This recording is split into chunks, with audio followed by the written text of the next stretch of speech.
Olá, boa noite. Somos da Faculdade de Medicina de Campos, grupo 4 do Seminário de Anatomia Cirúrgica, composto por Adilson Marinho, Bruno Venâncio, Julia Nemer, Iago Teles, Luísa Moser, Maria Figueiredo, Maria Luísa Gomes, Lucimar Rintz e Lívia Rezende. Vamos falar um pouco sobre anéis inguinais e hérnias indiretas. Bom, e o que é canal inguinal e os anéis inguinais? O canal inguinal ele é formado em relação à descida do testículo durante o desenvolvimento fetal e é uma passagem músculo-aponeurótica de trajeto oblíquo, de posterior para anterior, de lateral para medial, de superior para inferior, através das paredes da região inguinal, indo do anel inguinal profundo ao anel inguinal superficial, com cerca de 4 centímetros de extensão no adulto. Isso porque na criança recém-nascida ele vai ser mais curto, porque os anéis inguinais eles vão estar praticamente no mesmo plano, antero-posterior, e com consequência do crescimento, o anel profundo se lateraliza e o canal assume seu trajeto em dimensões definitivas. Os principais conteúdos do canal inguinal são o funículo espermático nos homens e o ligamento redondo do útero nas mulheres. Bom, são estruturas diferentes do ponto de vista funcional e do desenvolvimento, mas têm a mesma localização. E as estruturas comuns, incluídas independentes do gênero, vão ser os vasos sanguíneos, linfáticos, nervo ilioinguinal. E o que são os anéis? Vão ser as aberturas em cada extremidade de canal inguinal. Nessa imagem, a gente consegue ver um triângulo que vai ser super importante para nos auxiliar tanto na anatomia, quanto na cirurgia, quanto no pensamento clínico. As meninas vão explicar melhor posteriormente, quando elas estiverem falando sobre hérnias. Mas o limite desse triângulo vão ser os vasos epigástricos inferiores, a borda lateral do músculo reto abdominal e o ligamento inguinal ou o ligamento de Pupil. Bom, em essa imagem a gente tem o triângulo de Hasselbeck visto mais de perto, em planos diferentes. Mas um limite importantíssimo dele vai ser os vasos epigástricos inferiores, que eles vão nos auxiliar muito na anatomia cirúrgica e no pensamento clínico para a gente definir se a hernia inguinal vai ser direta ou vai ser indireta, porque a hernia inguinal direta ela se insinua pelo triângulo de Hasselbeck, nas faces transversais que o recobre, e os vasos epigástricos inferiores serão um limite entre as hérnias inguinais diretas e indiretas, porque se eu tiver uma hérnia medial, eu vou ter uma hérnia direta. E se eu tiver uma hérnia lateral aos vasos epigástricos inferiores, já vai ser indireta, porque a hérnia inguinal indireta vai vindo do anel inguinal interno, da face transversalis, passa pelo canal inguinal até a abertura do anel inguinal externo do músculo oblíquo externo. E assim vai me orientar num pensamento clínico e cirúrgico muito melhor. Nessa imagem aqui é uma região inguinal de um homem e a gente consegue ver a aponeurose do músculo oblíquo externo, ele vai estar em parte retirado, e o funículo espermático foi cortado e removido do canal inguinal. E o ligamento reflexo vai ser formado pelas fibras aponeuróticas dos músculos oblíquo externo. E aqui a gente consegue ver os nervos ilho hipogástricos e o ilho inguinal, que vão ser ramos do primeiro nervo lombar, passando entre o músculo oblíquo externo e o interno. E o nervo ilioinguinal, ele vai ser muito vulnerável durante o reparo de uma hérnia inguinal. Por isso que eu estou mostrando aqui para vocês poderem criarem uma noção melhor. Essa imagem é um ligamento inguinal, vista anterior-inferior, e esse ligamento é formado pelas fibras inferiores da aponeurose do músculo oblíquo externo, viradas para baixo.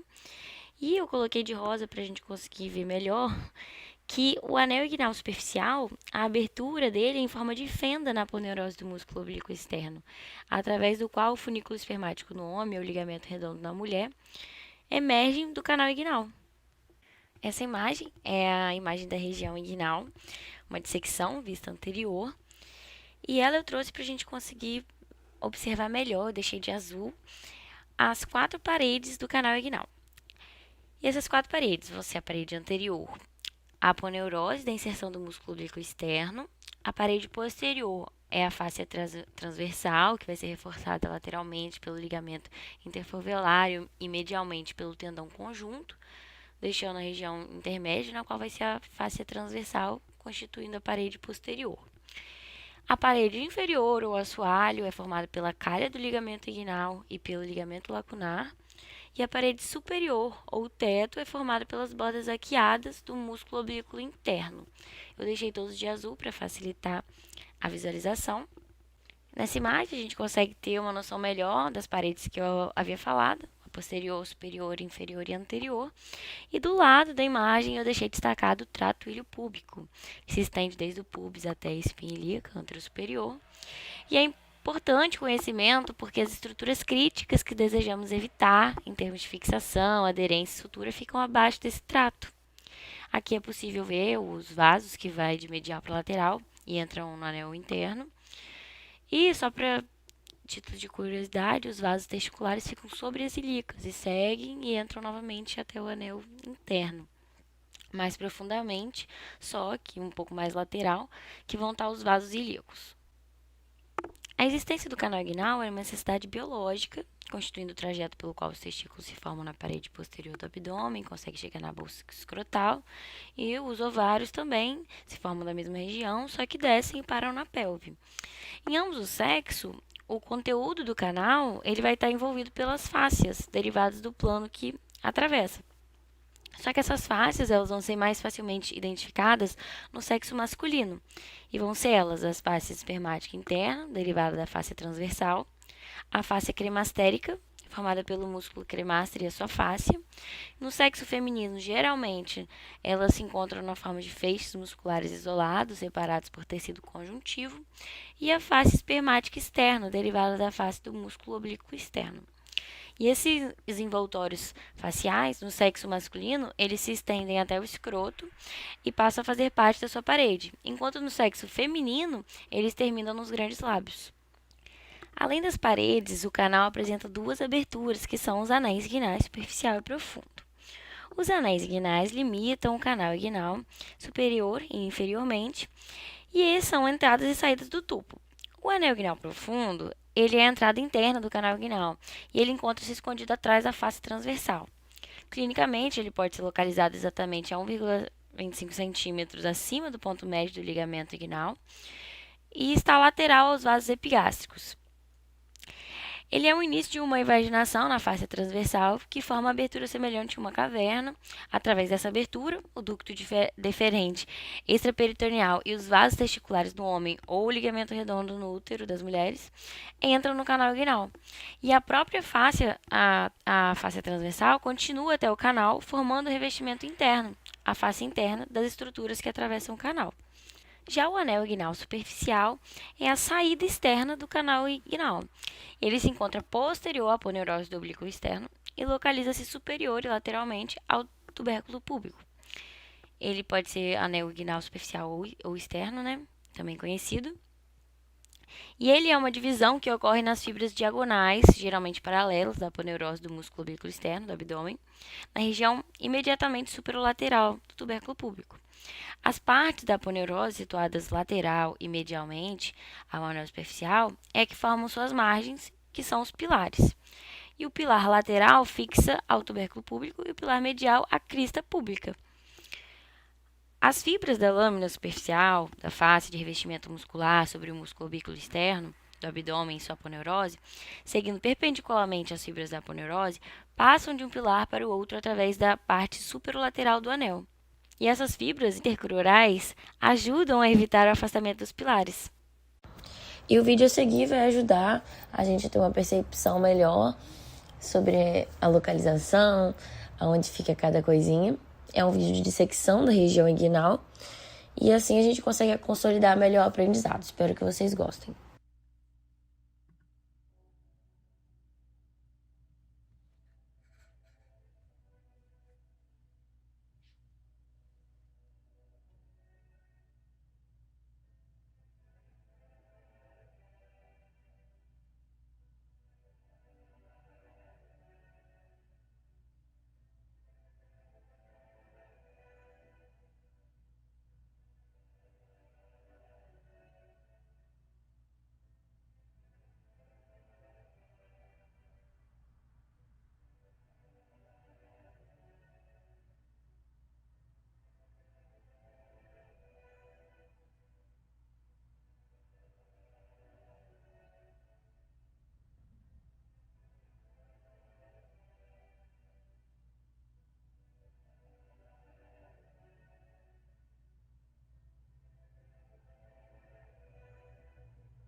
Bom, agora a gente vai falar um pouquinho sobre as hérnias inguinais.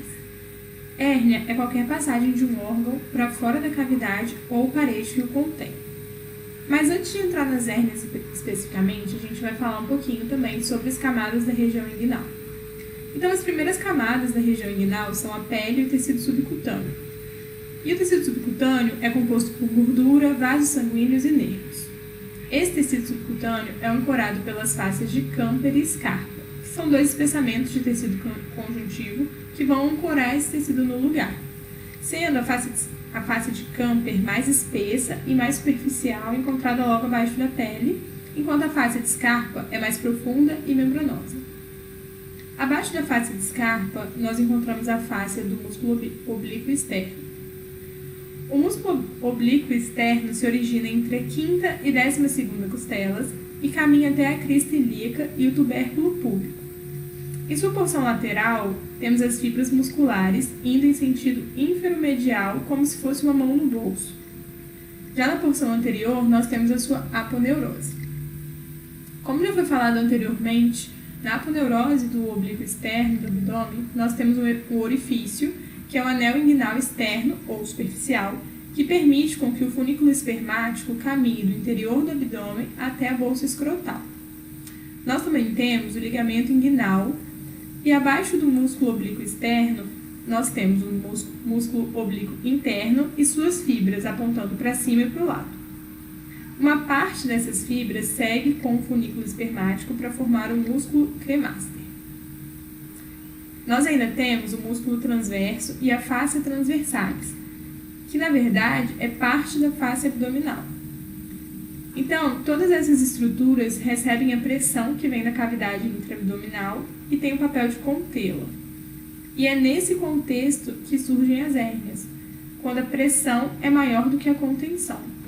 Nessa imagem, a gente pode ver os músculos oblíquo interno e transverso do abdômen, que se sobrepõem, cobrindo quase todo o espaço pré-peritoneal. Porém, a gente tem uma área que ficaria um pouco mais desprotegida, que é coberta pela fáscia transversalis. Para essa área conseguir suportar grandes pressões durante os movimentos que aumentam a pressão intraabdominal, os músculos transversos do abdômen e oblíquo interno deslizam um sobre o outro, recobrindo a fáscia, o que vai torná-la menos vulnerável. Essa cobertura não é perfeita, porque na face transversalis existe uma porção que permanece vulnerável, que é o triângulo de Hasselbalch. Os limites desse triângulo são inferiormente o ligamento inguinal, medialmente a bainha ou borda lateral do músculo reto do abdômen, lateralmente os vasos epigástricos inferiores. Na face transversalis a gente ainda vai ter um orifício, que é o anel inguinal interno ou profundo, que já foi citado anteriormente. As hérnias diretas são decorrentes de uma fraqueza da parede abdominal e ocorrem mais em pacientes idosos. Essas hérnias quase não causam complicações. Já as hérnias indiretas, que é o tipo mais comum, ocorrem no local da fraqueza causada pela passagem do testículo para a bolsa escrotal. Elas podem crescer e chegar até a bolsa escrotal. Essas hérnias têm mais riscos de complicações. Mas independente do tipo de hérnia, os sintomas são os mesmos praticamente, que são abaulamento ou dor na região inguinal, principalmente relacionada à atividade física ou quando o indivíduo pega peso. Como o testículo sai da cavidade abdominal e vai até a bolsa escrotal, a gente pode pensar que esse trajeto permite que se forme um conduto permanente entre o abdômen e a bolsa escrotal. Mas esse caminho é conhecido como conduto peritoneal-vaginal, e ele é obliterado no adulto. Porém, em algumas situações, esse conduto pode permanecer aberto, podendo formar as hérnias indiretas. Mas não são todas as pessoas que possuem esse conduto aberto que terão hérnias indiretas. Nós temos um grau variável de persistência do conduto peritoneal-vaginal, além de fatores desencadeantes que afrouxam a pele e aumentam a pressão que as vísceras exercem sobre a passagem. Então, podemos ter hérnias que se apresentam desde a infância ou de forma tardia, dependendo desses fatores. Como já foi mencionado, as hérnias inguinais indiretas se formam quando o conduto peritoneal-vaginal mantém sua patência. Isso vai permitir com que os órgãos abdominais, principalmente as alças intestinais, desçam pelo canal inguinal. O conduto peritoneal-vaginal não obliterado funciona como se fosse um tobogã para as alças intestinais. Então, a alça intestinal, nesse tipo de hérnia, vai passar pelo anel inguinal interno, descer pelo canal inguinal e em seguida vai cruzar o anel inguinal externo. A patência do conduto peritoneovaginal pode ser total ou parcial. Quando a gente tem patência total, o saco herniário atinge a bolsa escrotal e produz um tipo de hérnia que é conhecida como hérnia inguinoescrotal. A patência do conduto peritoneovaginal também se associa a outras patologias, como hidrocele. Então, a hérnia inguinal indireta é aquela que passa pelo anel inguinal interno. Além disso, a hérnia indireta passa lateralmente aos vasos epigástricos inferiores para entrar no anel inguinal interno, como a gente pode ver aqui. Uma coisa importante sobre as hérnias é em relação ao seu exame físico. A gente vai poder diferenciar entre hérnia direta ou indireta pelo exame físico. E mesmo se não for possível diferenciá-las, a gente não vai encontrar grandes problemas, já que o procedimento utilizado para correção vai ter o mesmo acesso. Então, durante o ato operatório, a gente vai poder confirmar o tipo de hérnia. Então, o paciente deve ser examinado em posição supina e ortostática e a gente vai realizar a palpação, posicionando o dedo no canal inguinal através do anel inguinal externo e pedir para o paciente fazer a manobra de valsalva ou tossir. Nas hérnias inguinais indiretas, o saco herniário se anuncia pelo anel inguinal interno e desce pelo canal inguinal. Com isso, o conteúdo herniário vai tocar a ponta do dedo do examinador. A gente ainda tem a manobra de Landivar, que é usada em hérnias mais volumosas que dificultam a diferenciação entre o toque na ponta ou na polpa do dedo, que é essa exemplificada no slide. Essa manobra se inicia com a redução da própria hérnia. Em seguida, o examinador oclui o anel inguinal interno com o dedo e pede para o paciente fazer a manobra de valsalva. Nos casos de hérnia indireta, a oclusão do canal inguinal interno não permite o segmento da hérnia. Já nas hérnias diretas, a tumoração será formada normalmente, visto que essa não passa pelo anel. Existem algumas classificações para as hérnias inguinais, e vamos citar apenas a mais usada, que é a de Nihus. Nessa classificação, as hérnias indiretas se enquadram no tipo 1, 2, 3B e 4B. Hoje em dia, existem também diversas técnicas cirúrgicas disponíveis, e o cirurgião deve escolher a melhor técnica discutindo os riscos e benefícios de cada uma com o paciente.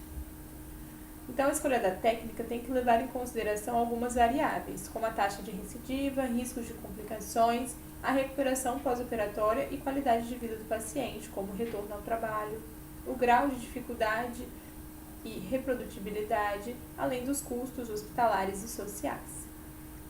Na literatura, é consenso não aconselhar o tratamento cirúrgico dos doentes assintomáticos e nos doentes sintomáticos não existe consenso sobre a melhor técnica que deve ser escolhida.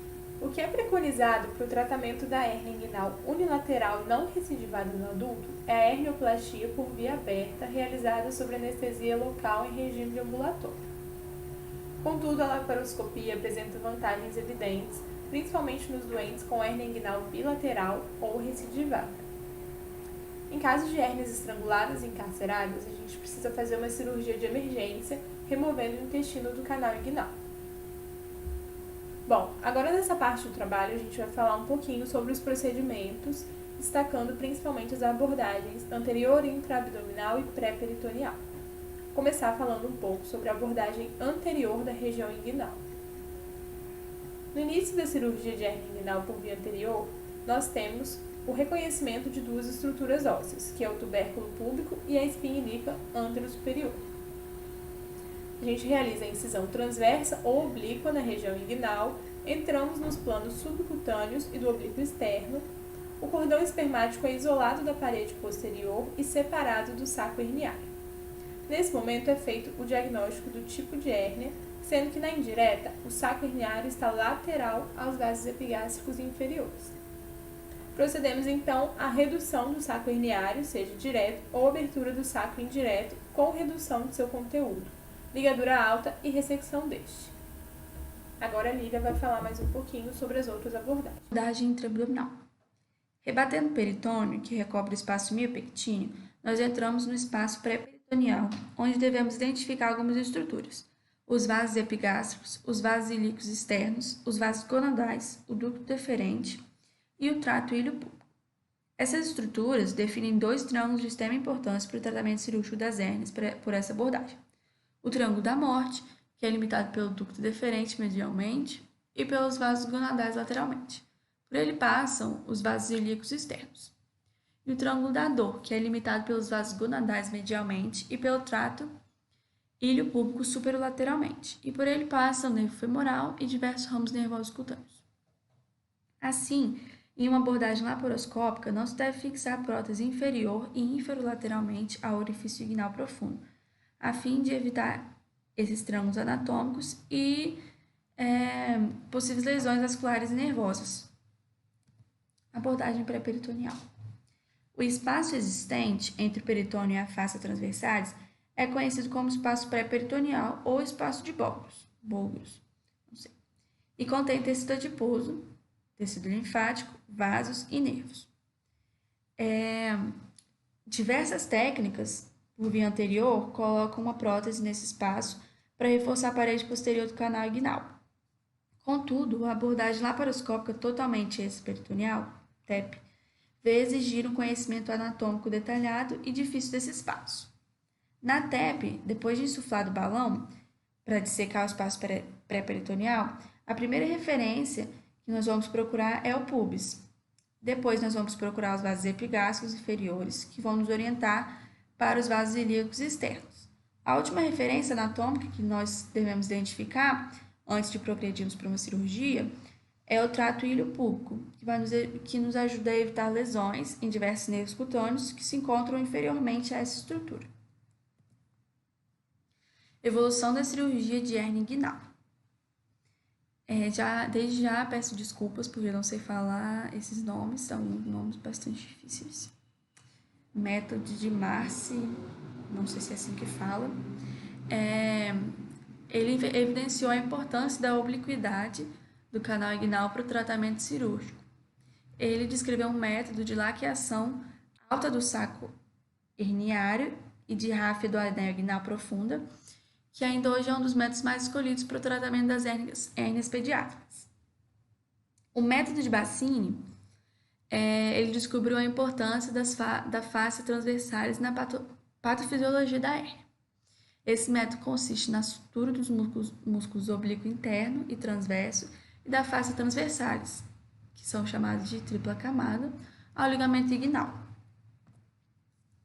McVeigh modificou o método de Bassini ao utilizar o ligamento de Cooper ao invés do ligamento inguinal para ancorar os músculos da parede abdominal anterior. Esses nomes aqui eu não sei falar, só o Ryan, mas eles descreveram um método que consiste na reparação em dupla camada da parede anterior, usando uma técnica de sutura contínua que impõe menos tensão à sutura, o que vai levar a uma menor recidiva de hérnia.